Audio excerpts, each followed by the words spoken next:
Greetings. We just finished discussing the orders of the God of Israel.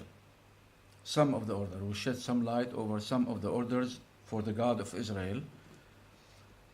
And now the big picture is in front of our eyes. So clear, like a whistle. He said, if you obey, careful about my commands, you will live as if you are in paradise, in the land of milk and honey. But if you disobey, I will uproot you, and it will give me pleasure to do this. We covered all this in the videos before. Now, at this point, we need to ask the question. We read and covered the part in the book where it says that they killed all the prophets. Elijah said, they killed all your prophets, I'm the only one left. And then he escaped for his life. So in this video, we need to ask the question, how did some of the prophets and the messengers survive? The Jews were not able to kill. Let's start with Moses and his brother Aaron. The Israelis were not in a state where they can kill Moses and Aaron, because they were under the threat from Pharaoh and the Egyptians. And they are trying to decide between obeying Moses and leave Egypt, leave this slavery, or just stay in Egypt and continue to be slaves, rather than to die at the hands of the army of Pharaoh. So in the case of Moses, it was impossible for them to kill him, or his brother Aaron, because they used to be afraid of Moses. Moses had a very strong personality. He knew how to control them, control their evil. And then when in the desert, when they were lost for 40 years in the desert, God of Israel sent them back to the desert for 40 years because they disobeyed him and showed pride and evil, rotten response to his order to enter the land. So in the middle of the desert, they were lost, and only Moses can save them from being lost forever. So they needed Moses till the last minute. He and his brother Aaron. They couldn't do anything. They couldn't kill them. Now in the case of Joshua, Joshua was the one to lead them into the land. So that saved Joshua from being killed. But we remember how the book says that they killed all the messengers and the prophets. Also, Jesus in the New Testament, he said, Jerusalem, Jerusalem, you murderers of the men that the Lord chose for you, sent you. And later on we will talk, about according to the Christians book of John, the Jews killed Jesus Christ. In the book of John. In the other books, maybe yes, maybe no. But in John, it was clear. Pilate gave him the man. He said, take him and do whatever you wish with him. So they took him to the cross. And he died on the cross. But this is a different discussion. So even Jesus, the man of the Lord, they killed. We'll mention later on. Also Zechariah was killed by them. And John the Baptist, his son. All of them. They killed all of them. However, some of the messengers and the prophets, apart from Moses and Aaron, survived, escaped death at the hands of the Israeli Jews. Like what? Like David. And for some reason, they loved David so much. And they had the right to love him, since they were so scared from a giant Palestinian named Goliath. When they went to war against the Palestinians, they lined up, about to start the war.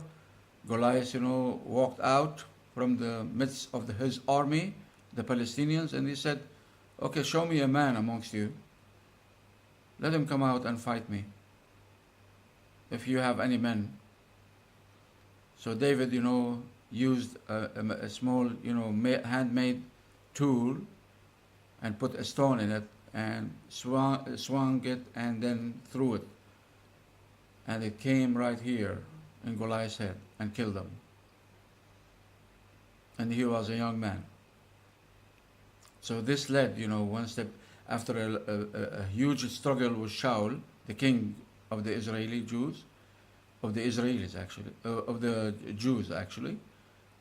So after a long struggle with Shaul, then David became the king, and he unified the two kingdoms, Samaria in the north and Judea in the south.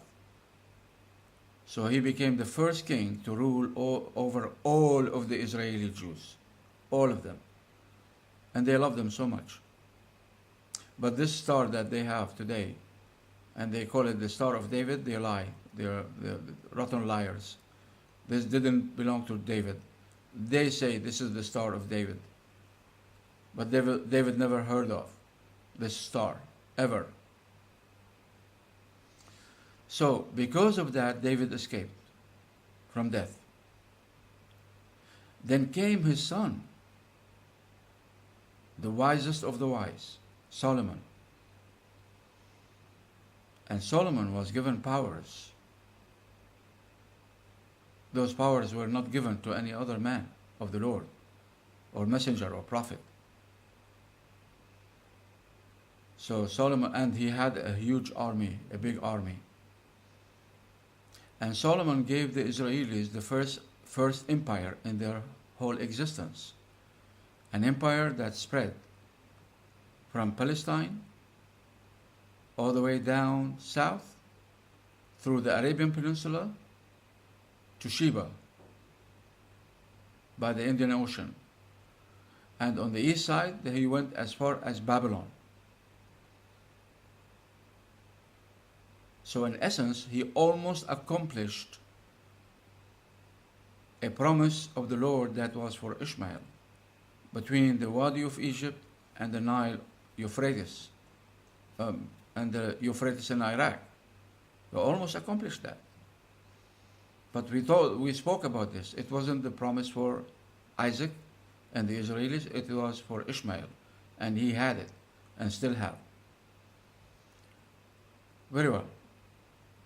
So because this victory and this empire and Solomon army was such a strong army, and he has even something called the jinn, from which came the devils, because those this creation is divided into two parts like humanity. We have the believers, they are jinn, and the non-believers, pagans, are the demons, the devils. They used to serve him, to do anything he wishes. They were under his control. Very well. So this is why Solomon escaped death at the hands of the Israeli Jews. So as far as Elijah goes, Elijah, when he felt such a threat against his life, he ended by taking a chariot. A chariot. And the book says he ascended in this chariot that was with fire all around it for protection. Nobody can approach. Elisha, his servant, who became a man of the Lord later on, a prophet, he saw him ascending to the heaven in the midst of the fire in the chariot. Elijah was one of the mighty messengers of the Lord. And then, this is where Elisha shouted, my father, protector of Israel. as Elijah was departing. And Elisha survived death penalty at the hands of the Israeli Jews because he was one of the low profile prophets. Low profile. Not many people knew about him. He was trying to keep himself with low profile. But something special about Elisha, that what Jesus did later on, hundreds of years later, 500 to 600 years later, or maybe more, Elisha did before. Like what? Jesus walked on water, they say.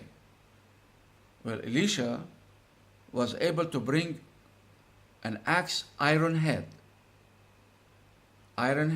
from the bottom of the river all the way up.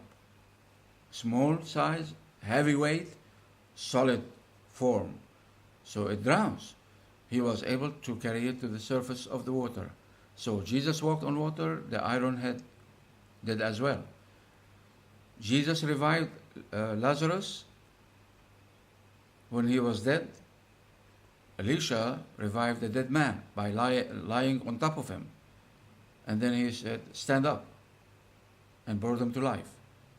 Jesus multiplied the food, few leftover bread and fish, and fed 5,000 or 4,000 on 2 different occasions. Elisha did the same, multiplying the food. He said to the poor woman, bring all the pots that you have with the little oil that you still have. And from that little oil, he filled all the pots. And he said, go, take it, use it, and sell from it, and live and survive. So almost everything Jesus did, Elisha have done 700 years before. And this is the question to the Christians. If Jesus was God, why God comes to perform less miracle than Moses, great Moses? If Jesus walked on the water, Moses split the Red Sea in half, turning the muddy ground for billions of years into dry land for old and young to cross. If Jesus healed the sick, Moses, drew a snake on a plate and raised it up. And all those Israelis in thousands, bitten by poisonous snakes, were healed. If Jesus brought the dead back to life, this dead used to have life before. Well, Moses gave life to something that is not supposed to have. A wooden stick turned into a snake. A living, breathing, eating snake. Something is not supposed to happen. Well, the dead used to be living before, so he just brought life. Today, many doctors, can bring the dead back to life. Many doctors. We have so many incidents. Go Google it. See how many were dead, announced dead, were brought to life by the doctors today. Modern medicine. Believe it or not. So almost the miracles of Jesus, can be performed today by normal people. No need for the Lord to interfere and provide help. So Elisha escaped because of the low profile. So now we are at the state, the preparation and the countdown. Preparation to uproot the Israelis out, and the countdown for how long they have still left to stay in the land of Palestine before the Lord will kick their ass out. So how did the preparation took place, and how the Lord uprooted them with joy and happiness, as he described in the book we mentioned in the videos before.